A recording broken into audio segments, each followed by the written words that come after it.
Okay, mga kami-kaniko ito problema nito, leaking, crankshaft oil seal. Ito, ituturo ko sa inyo, mag-tutorial tayo. Kaya na sabi ko, gusto ko mag-video para maituro ko sa inyo, lalo na yung mga estudyante, yung mga gustong mag-mekaniko. Ito, paano tanggalin? Paano magtanggal ng crankshaft pulley? Ayan. Kahit na yung may mga transfer nga sa probinsya, hindi sila bumaba sa shop para mapaayos. Hindi na sila mag-DIY. Do it yourself. Ito yung crankshaft pulley dahil maliking basang-basa. Ayan. Tinuturo ko kung paano tanggal. Ayan, tanggal na yung grabe yung leaking. Dito yun nag-leak yung crankshaft oil seal. Crankshaft oil seal. Ayan sige ito.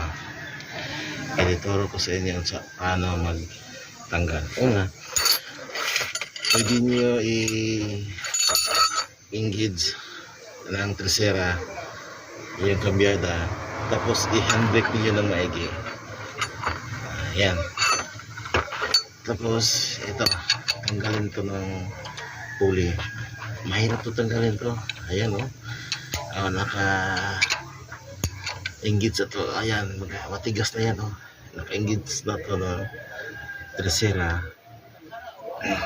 Tapos pukpukin lang nito, pukpukin. Ayan. Ayan. Ayan. Okay. Ayan, tanggal na. Ito, tanggal na.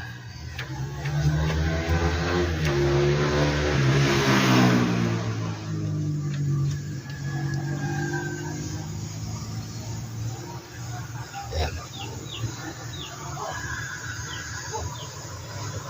Ayan. Yan ang video.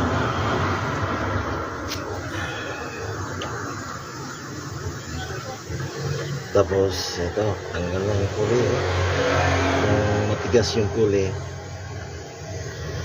tiyagaan nyo lang tanggalin. Pwede nyo gamitan ng screw, cut screw, dalawang cut screw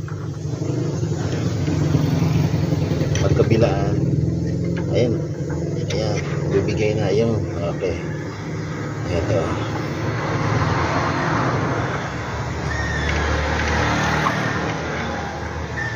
ayan, ito problema. Ayan, kita nyo ng oil seal.